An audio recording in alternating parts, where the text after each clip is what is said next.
Hey everyone! Today we're going over how top students write introductions in 2 minutes or less so they have maximum time for picking up points in the analysis in their body paragraphs. This video has two parts to it. First of all, the general features you need to include in an introduction, or what we would recommend you include. And secondly, the exact structures that have been used by different students to get scores of 8, 9, or even 10 out of 10 in argument analysis, and including some 50s on the final exam. So let's jump right into it. To start with, introductions have a couple of general features. I sum them up in this thing I call the extended CAT, because it's the letters of CAT, but extended. These stand for context, catalyst, contention, author, audience, text type, title, and tone. So we'll go through each of these one by one, and then we'll show how you can put them all together to write a good introduction. So to begin with, context and catalyst, people tend to get these two a little bit confused, and in reality there's not too much difference between them, so you don't really need to worry too much about the specifics. The most important thing though is that you open up your introduction with some kind of background to the issue. Why are people debating it? Why would anyone care? Why would anyone read this article in the first place? So that's basically the context part. What's going on at the minute that makes this a hot topic? As an example, say you've got a piece about why some laws banning smoking in public places should be passed. The reason why these laws might be a topic of discussion at the minute is if the local government is discussing whether or not to pass them. So that would be the context, and that would be the reason why this person's writing. The catalyst is kind of like a little sub-part of this. So that's what specific event inspired this person to write their piece. So for example, the author might have already been in support of these laws banning smoking in public places. However, if they recently had to stand next to a smoker at a bus stop and strongly did not enjoy the experience, that might have been the trigger that led them to write the article. You won't have a catalyst in every piece, so don't worry about it too much. The most important thing is that you give some context. If you can see, however, that for a particular piece there is a certain reason why the author wrote it, you might want to mention that in your introduction. That's the first part. The most important part of an introduction, though, is getting on to the actual contention. So what does your author say about the topic? What's their opinion? Today, we're just going to look over what you would do for an article that was written by one person, but the modifications you need to make for multiple articles written by different people are not that big. So we'll just start with one person. Lots of people find contentions a little bit tricky, so I break them down into three parts, basically. First of all, what is the big issue? So what's going on? The big issue in our situation here would be smoking in public places. Then, a contention is basically, what does the author think should happen and why? Or what do they think should be done? So a good way to sort of sum this up is, what do they say about the big issue? Do they say it's good? Do they say it's bad? Do they say that something's dangerous? Do they say something should be banned, allowed, etc.? And the last thing I like to add into my contentions is why these authors believe this. Some people call this contention plus intention. So the why, the reason why they think this thing should happen, is the intention, and the thing they think should happen is the contention. But another way of summing this up is just what should happen and why. Or what's the big issue? Do they think good or bad, and why? Lots of people struggle with the contention, so just quickly, I want to have a side point as to what things to look out for if you're a little bit stuck. First thing you want to look for if you're not sure what the contention is the topic. What is the topic? And then, what is this person's general argument about? So for example, is it smoking? Is it greyhound racing? Is it food delivery apps? That's the first thing. You want to work out what they're actually arguing about. Then, to work out their contention, their perspective on it, whether it's good or bad or what should happen, you want to think about whether the author agrees or disagrees. So if you're going off this structure here, does the author think it is good or bad? try and find some synonyms for good and bad to describe how the author thinks about it. So, for example, if the author is arguing that food delivery apps should be banned, they might not say food delivery apps are bad, but they might argue that food delivery apps are dangerous. It's kind of a more nuanced way of saying bad. If you just say good or bad, you're not adding enough detail for your examiner. But if you say specifically why it's good or specifically why it's bad, so it's dangerous or it's beneficial for health, these things are things that an examiner can work with a lot more. So the more specific you are, the better. So look at the topic. Does the author agree or disagree broadly? Try and find some synonyms for good or bad and think about what specifically they say is good or bad to help you work that out. And then you can add at the end why the author thinks this. So an example of how your contention might look once you've put it all together is the author argues or the author contends that food delivery apps, so that's our overall issue, our topic, are dangerous. So that's whether they think it's good or bad or not. And then why? Because the people who deliver food often risk their safety in doing so. So that's an example of a solid contention. Some other examples might be that greyhound racing must be outlawed in Australia because of its harmful effects on both society and animals.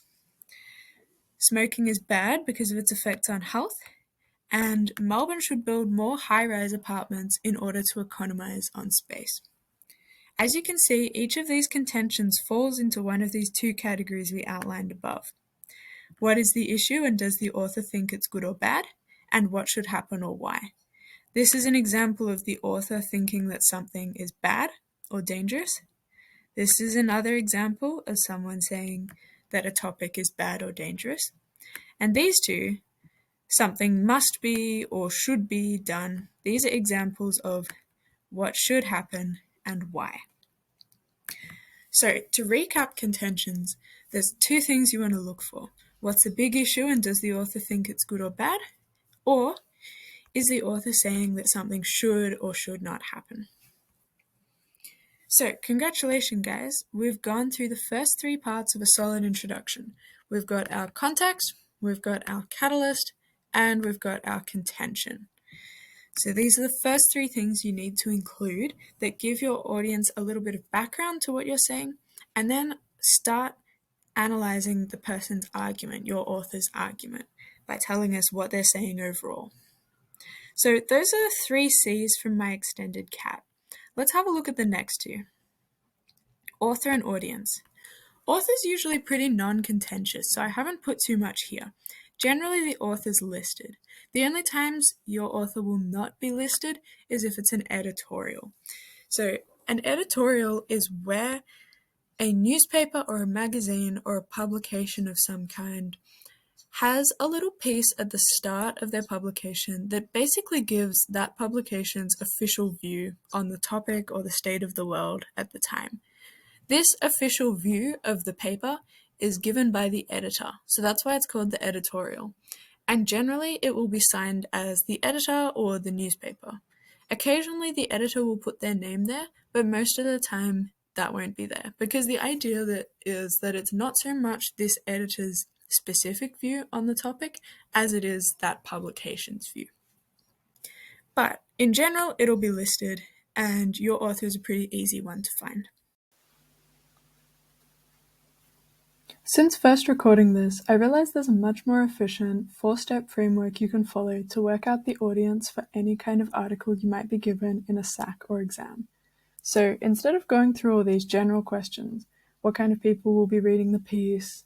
To whom might it be directed? Is there anyone particularly affected by the decision? We're just going to follow 4 easy steps you can use and apply to any kind of article. Number 1. Is the audience a local regional community? This is relevant because just about without fail for probably the last 10 years, VCAR has put on the final exam some kind of local community issue, some like regional or invented community that has some kind of problem or change. Usually it's some local community leader, some business person or council person who's decided to propose some kind of change. So this is the most important one I would suggest that you learn. Step 2. If you don't have some kind of obvious local community you can go with, then you have to follow the other 3 steps. First one of these is it clearly directed to a specific group? So there's 3 parts to this. 1. Is it a publication that goes to a limited audience? So a school newsletter is only going to go out to parents, teachers, or other people in a school community. Likewise, some kind of local newspaper is only going to go out to retirees or local townspeople. Kind of goes back to this thing up here. If it doesn't go to a limited audience and can be found by anyone in the public, the next question you want to consider is it a niche topic that only certain people would be interested in? A blog about studying for students, a blog about dog walking for pet owners, an opinion piece about surfing for surfers. Only certain people would be interested in that. The third step that might indicate it's clearly directed to a specific group. What is the publication? So if it's something on the internet, TikTok, blog, social media, it's probably intended for younger people, millennials, etc. Whereas if it's a newspaper, it's probably more directed at older people, educated, business-involved people, or professionals who don't use a lot of technology.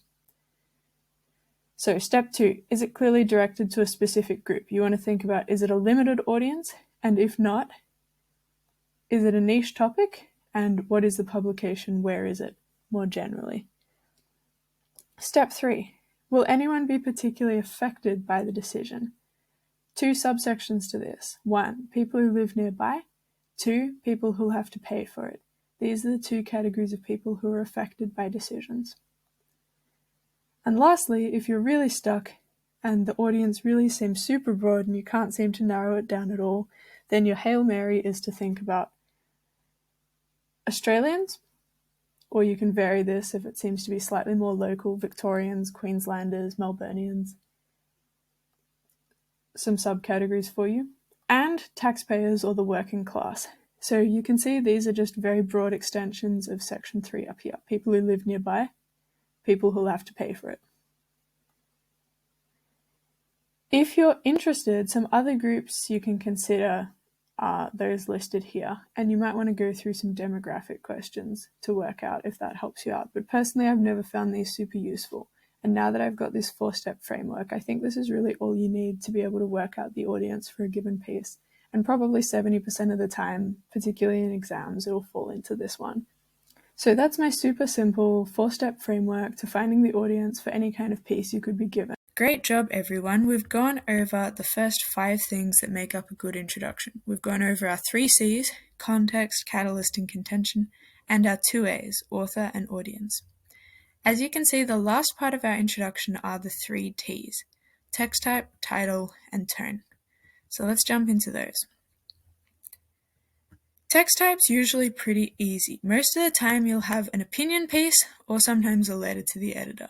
Occasionally you'll get editorials, and pieces are sometimes accompanied by a cartoon, although I don't think I've ever seen the cartoon be the main piece.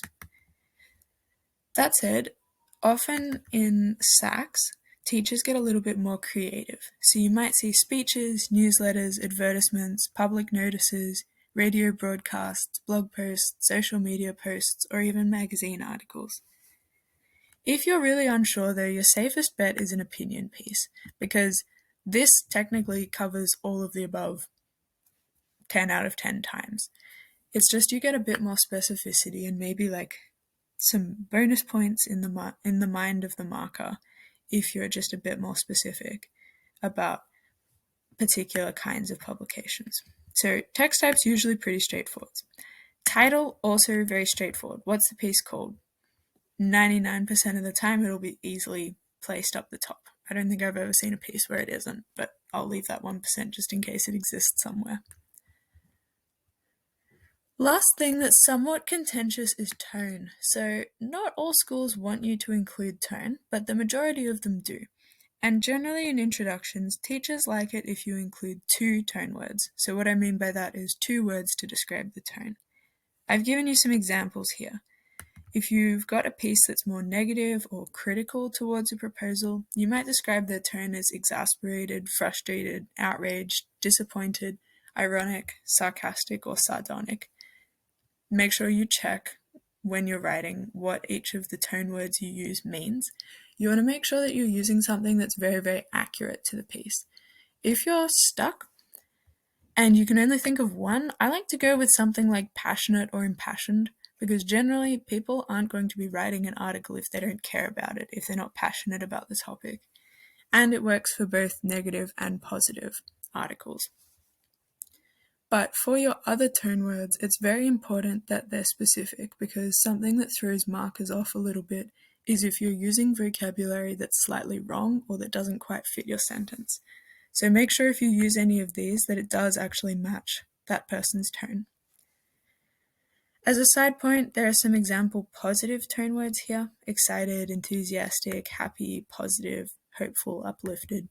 These are a little bit rarer. Most of the time you have critical articles in argument analysis, but in the times that you have more positive ones, this is a good list to have as well.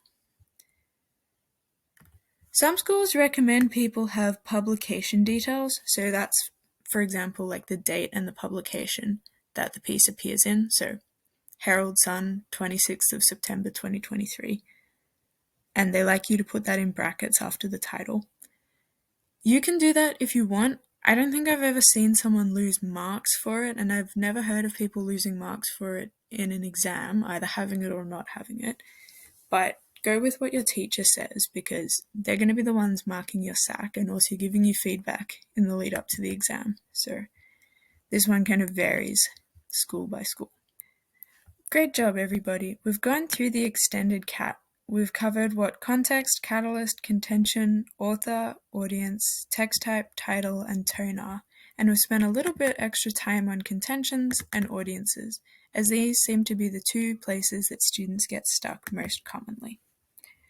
I use the extended CAT because this is basically just another version of what probably 90 or 95% of schools use, even though they use slightly different names for the things or slightly different acronyms. Basically, all the information they want you to include is the same, or is a subset of what I've just given you. I do have this though. What to do if your school has a different formula? In our experience, the three things that all schools tend to have in common for introductions are these three elements here. The short CAT: contention, author and audience, and tone. So as long as you include who the author is, what they contend, what their tone is, and who their audience is, that's all you really need. We have covered the first part of our video. What are the things you want to include in an introduction? Now what we have to do is, how do we actually put these together? What structures should you use so that you can write all this information out in 2 minutes or less and get a great 10 out of 10 introduction? These here are what I call introduction formulae or scaffolds. They're sentence and paragraph structures you can use in order to write a great introduction. As you can see, each of them contains all the key elements from the extended CAT: context, catalyst, contention, author, audience, text type, title, and 2 tone words.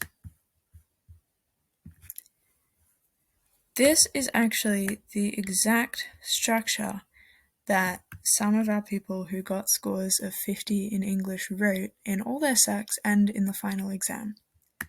The issue of smoking, say, has again been raised or placed in the spotlight, highlighted, outlined, or brought to public attention following the author having to stand next to a smoker at a bus stop. John Smith contends, argues, or outlines in a frustrated and exasperated tone that smoking in public places should be banned, in his opinion piece, Stop the Smokers, aimed at Sunbury residents, say. You can do this in many other ways though, so all of these structures here are ones that have been tried and tested. I recommend that you work through a couple of them, see which ones you like best, and pick a structure that you think you could use over and over again that's easy for you to remember and easy for you to write. One I want to draw to your attention is this. The issue of context has been recently raised following Catalyst. Author contends in a Tone 1 and Tone 2 tone that contention. Their text type, title, is aimed at audience. Okay, why is this one structured this way? You'll notice that the context and Catalyst, which are general to the issue, come at the start, and everything specific to the author comes after and is yellow. The reason I put this is occasionally you will have 2 articles, or sometimes you'll have more. Sometimes you'll even have 2 articles and a cartoon, or an article and 2 cartoons, or just an article and just a cartoon. If you have more than one piece that you have to analyze, it's really important to reference both authors or both text creators in your introduction. If you have to do this, what I recommend is following this structure here. Your first sentence sets the context of what's going on. This is okay because it's relevant to both authors. Your next sentence, however, you will have to repeat for each of your text creators. So as I say, repeat the yellow bit for all relevant authors, changing the wording slightly each time so it doesn't sound repetitive. So in short, the real secret to writing introductions in 2 minutes or less is having a formula like this that you have stored away in the back of your head somewhere, so that when you write, all you have to do is, in reading time, go through and find these key pieces of information, store them in your head, and then write out these 2 or 3 sentences in the first 2 minutes of writing time, just pasting in those bits of information you found during reading time. This is a tried and true way of writing introductions super quickly and making sure that they're very high quality and that you don't have to spend too much time thinking about how to word things. You can just get the ideas down and move straight onto your body paragraphs, which is where all the marks are. I hope you found this video helpful. To recap, we've gone over, first of all the elements that make a good introduction, and secondly, how you can put them together in a scaffold which you can reuse over and over so you can always write 10 out of 10 introductions in 2 minutes or less. I hope you found this helpful. Thank you so much for making it to the end of this video. If you would like more content like this, please hit subscribe. And if you found this valuable, please hit that like button or send to someone else you think could use this. Your shares help us grow our audience so we can help more students for free. Happy studying!